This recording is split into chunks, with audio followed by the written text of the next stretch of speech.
This topic will cover how to plot polar coordinates and also how to convert between polar and Cartesian coordinates. We're going to start by considering this triangle here with x and y as the base and the height and r as the hypotenuse. We want to calculate the values of x and y in terms of r and theta, assuming this is a right angle triangle. So using trigonometry, we can see that cos theta will be x over r, so therefore x will be r cos theta.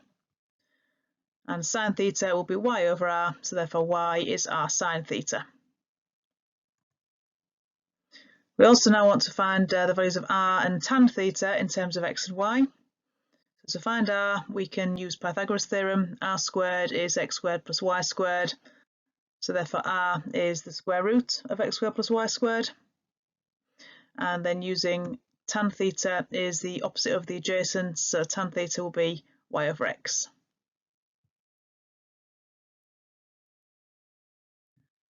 We've seen previously that coordinates can be expressed in Cartesian form, where we give the x coordinate and then the y coordinate. So assuming that the origin is here, we could express point A as xy in Cartesian form. We could also express the same point in polar form. This is where we give the value of r, which is the distance from the origin, and the value of theta, which is the angle from the positive x-axis going anti-clockwise.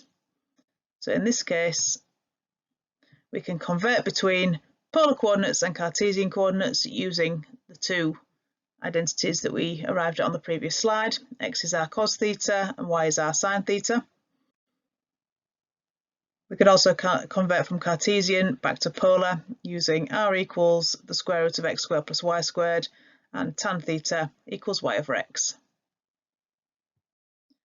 We're going to consider point A, which has Cartesian coordinates 3, 4. We're going to find the polar coordinates of that same point. So the value of r is the distance from the origin, so this can be calculated 3 squared plus 4 squared square rooted. So we have r equals 5. We'll also find the value of theta. Remember that theta is measured from the positive x-axis going anti-clockwise. Using tan theta is 4 over 3. So in radians, theta would be 0.927. Therefore, the polar coordinates of A are 5, 0.927. In polar coordinates, rather than calling point O the origin, we call it the pole. The pole is the point that r is measured from. Similarly, the positive x-axis is called the initial line. So the initial line is the line that we measure angle theta from. Often the rest of the axes are not included, so often it's just the initial line and then polar coordinates are drawn around it without the y-axis or the negative x-axis being included.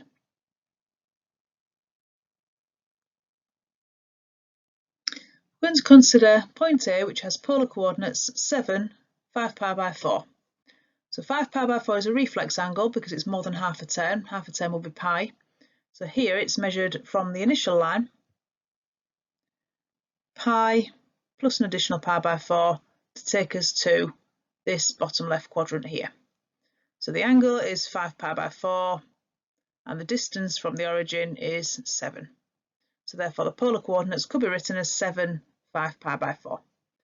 However, this is not a unique way of writing the coordinates. There are alternative methods. For example, instead of measuring anti-clockwise, we could measure the angle clockwise. Clockwise, the angle will be 3 pi by 4, and we use a negative to signify that we are travelling in the clockwise direction.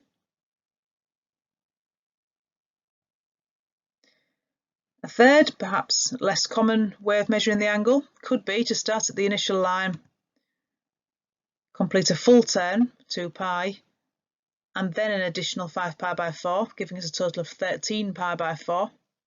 So we could use 7, 13 pi by 4 as potential polar coordinates. This is not the simplest way, but this is another way it could be described. Finally, we could consider an angle in the opposite direction to the angle we have been considering so far. So rather than travelling 5 pi by 4, if we subtracted pi from this, we would get the angle pi by 4. Now, in order to get to point A, we would need to go in the opposite direction to the direction this angle is travelling in. So therefore, we'd need to use a negative value for r. If we use -7 for r and pi by 4 as the angle, this will also describe point A.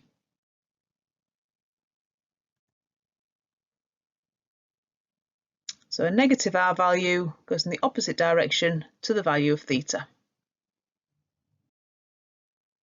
Now pause the slide, and for each of the 4 points A, B, C and D, write down a possible polar coordinate to describe where that point is.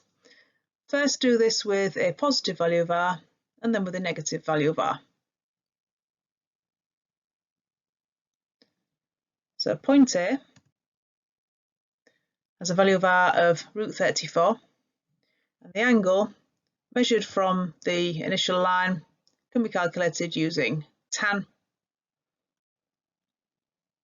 We get 0.540, so therefore these are the coordinates.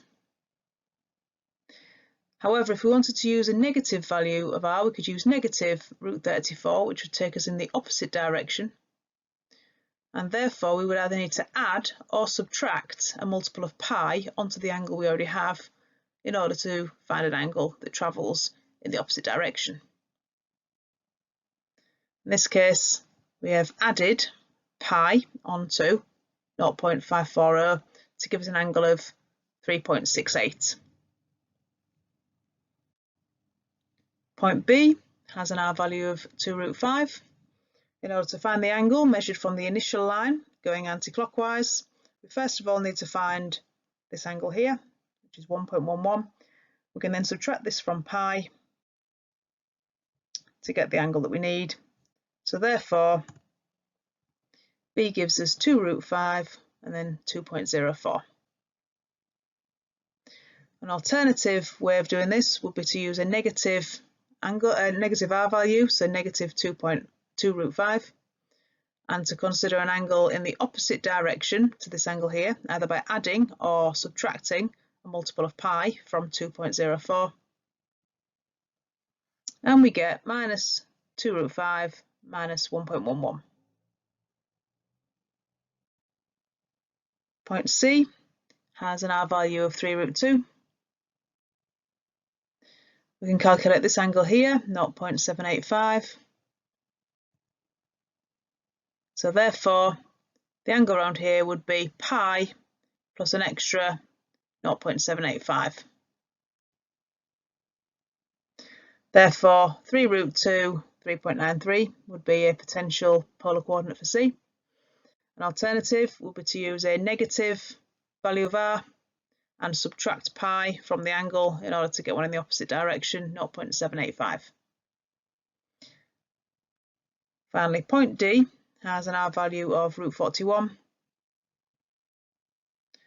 We could use the angle 0.675, and because we've gone clockwise here, we need to use a negative angle. If we wanted a negative r value, we can add pi onto this angle here to give us -√41, 2.47. Often with problems in polar form, it's easier if we sketch a diagram to see where the points are in relation to each other. In this case, we have 2 points expressed in polar form, and we want to find the distance from A to B. So the first point, A, has a distance from the origin of 3 and an angle of pi by 3. So A is positioned here. B has an r value of 4 and an angle of -3 pi by 8, suggesting that we're going to go clockwise here. And we're trying to find the distance between A and B. So we can see we have a triangle, we have 2 sides. We can also find this angle by adding together the 2 angles inside the triangle. We can therefore then use the cosine rule to find the length of the third side, which is A to B. So the 2 angles add together to give 17 pi over 24. We can use the cosine rule to find the third side, which has a length of 6.29. We've seen previously that a Cartesian equation links the variables x and y. A polar equation is an equation that links variables r with theta, and we can convert between the two using the identities that we've been using for the points.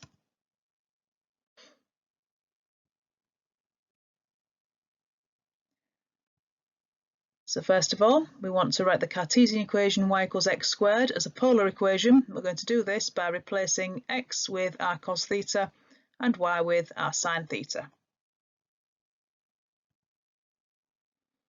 We can expand the right hand side, and then because r is not 0, we can divide by r to simplify to sin theta equals r cos squared theta.